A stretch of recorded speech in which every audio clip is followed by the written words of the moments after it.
Welcome in on a Tuesday. We have got a jam-packed show today. We've got an update on the Michigan quarterback situation. Do we have a beefy show? We got a beefy show, according to Jeremy Otto. I'm just being serious. Have you ever heard of someone describing a contract as beefy? No. Between Otto's fantasy football reset yesterday and then this, I don't know, man. We may have to go to the update guy portal. Nah, he keeps us. Is there like an update guy from Old Dominion who wants to come to the big leagues and do some update? I mean, Otto, beefy.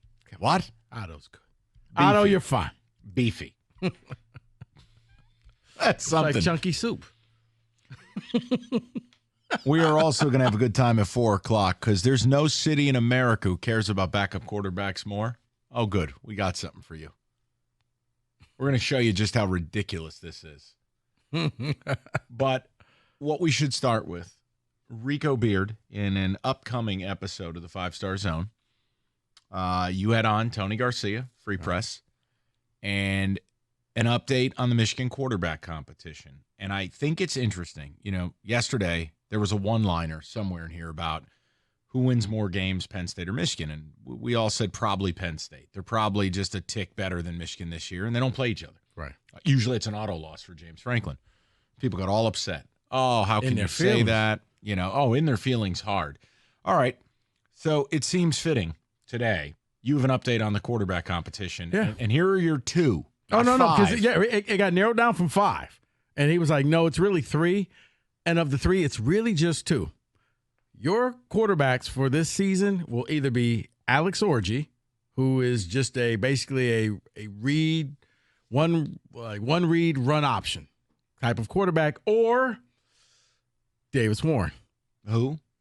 Yes. I think he came in the 2020 class as a walk-on. Oh, great. He's become try-hard guy who's elevated his way, kept his head down and just worked and didn't transfer out. And yeah, because during that time, all you were hearing was Shea Patterson and Joe Milton. And then, we just got this quarterback that we took out for a cheeseburger.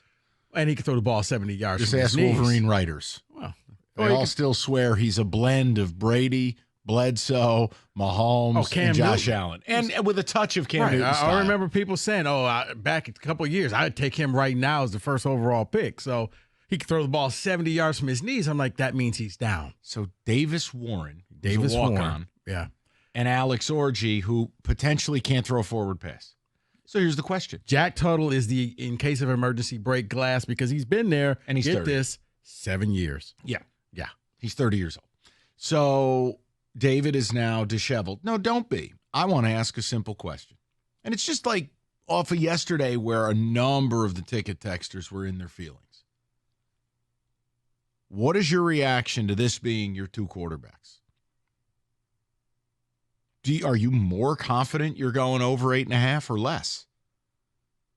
David is like shaking in his boots, but I know what's going to happen. You'll just say he's not a Wolverine fan because he doesn't subscribe to the cult, newsletter. But David, go ahead. I mean, I don't believe Michigan. I think they're very much an 8-4, at best 9-3 football team. I don't think they'll be bad. I don't think they'll be good. And you go, well, how can you say 8-4, 9-3 is not good? Well, when you're favored in 8 or 9 games, I mean, you kind of just basically lost any game of anybody with consequence. Well, here's how you could also put that, Mike, for Wolverine fans. It's the same way of saying Ryan Day could be on the hot seat when he wins 90% of his games. Right. But, David, you're not taking this news well. I don't know who you thought your quarterback was going to be. I'd love to hear about it. And then I played, real quick, I played David a little snippet that he got to hear that the people will hear later on today when Evan finishes with it. But it broke down.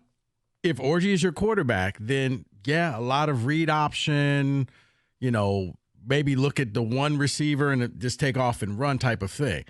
If it's Davis Warren, who, Tom Crawford, mutual friend of ours, has been on since all summer long, he's a JJ light. So you can kind of run the same offense with him that you ran last year, but you got to hope that your 5 offensive linemen who are all brand new actually pan out. So, David, your reaction to it? I mean, we're just having some fun with it.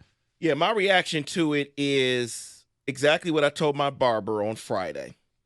I am worried that we don't get to 8 wins. Oh, come on. I'm worried that 7 is the number, and Really? I've been hesitant to say this, but it's more, including the quarterback with everything else that you lost, along with trying to then find the quarterback in games, has me worried that you can end up in a situation where you lose a game that you should not have lost because that quarterback could not get you out of the situation. All right, so let me ask this question. Maybe this is the way we can have this conversation with Michigan fans, and it'll be simplified. What is the floor for Michigan football? Rico had the interview. It's either going to be Davis Warren or it's either going to be Alex Orji. What's the floor for Michigan football this year? And if you care, the Vegas over-under is 8.5. What's the floor? David is establishing a floor that even I think is a little bit negative. But I'd like to know what you guys think. Again, I didn't think JJ was the greatest thing since pants with pockets. But none of us denied athletic ability, and when you spoon-feed him big-time throw, he can make some laser beam throws. You don't have that. Okay. To clarify, the floor, all things being equal, you suffer no major injuries or just things happen? No. You approach a floor where you never can bake in, like Utah last year, losing Cam Rising, losing every running back, and then Vaki had to be their starter, losing Kuthi. Right. You can't bake that in. Okay. It's just a, in your mind, non-catastrophic situation. What's the floor? A normal amount of injuries, a normal amount of turnover luck, a normal amount of projections coming true. What is the floor for Michigan football this fall? I got to go with David. I think the floor is 7. The floor, 7 and 5. Listen, we're talking through it. And I will say this. The floor is 7. I do. But the floor is 7. Unbelievable. I think it was rhetorical. It allows me to go to all the different Planet Fitnesses. I think the first 2 games will really set the table. I mean, Fresno State is a game that everybody's just kind of shaking off like, well, we got this. Fresno State, you may win that one, but that's one where I think you're going to sweat this a lot more than you thought. You're still going to be sitting in the stands in the third quarter thinking, oh, I thought we were supposed to go on the boat for the last couple. No, we need to make sure this game is in hand. Kind of like when I think they played Air Force one year and it went down to the final few minutes and you're like, wow, this could be a problematic year. 7, I do. I think 7 and 5, only because if you get the quarterback situation right, David, then you may be looking at a 10-win team. But if you don't, that's where you start playing the or game. It's either this guy or that guy. Then you get factions in the locker room because now, you know what? You throw to the receivers, but this guy, he favors these receivers or he favors low. Like, that's where the problems can come in. So I would say 7 and 5 floor. All right. See, Rico, you mentioned the one game, the first game. There's 2 games that I have circled here that concern me. And don't laugh at the second game that I'm going to say here, but it's at Washington. I understand they've lost a lot as well, but that is the very first road game for whoever's playing quarterback, whoever's playing on the offensive line. That is the very first road game of the season. And that part of it concerns me. The funny thing about that, David, and I think that this stat will probably change now that you have 4 West Coast teams in the Big Ten, but Big Ten teams in the regular season do not fare well when they have to travel across the Mississippi River.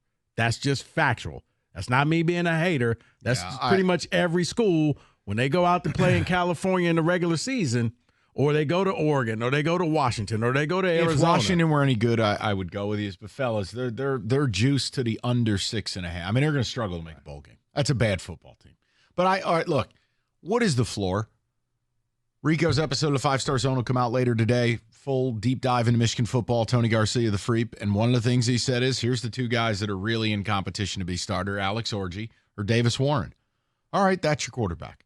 I don't think anyone's going to mistake either of those guys for a second-round NFL pick, much less a first-rounder. So what's the floor? See, for me, the floor and the ceiling are all the same. Like I believe they're either an 8 or 9 win football team. It's why I wouldn't touch their over under. Okay. Yeah, and I think they'll be fine enough. I still think they got enough talent to be favored in probably 9 games. Well, the funny thing is, Mike, we're also leaving out one other thing. And you'll tell us about it next. And I'll tell you about it next. Why? We're on our game, Kenny.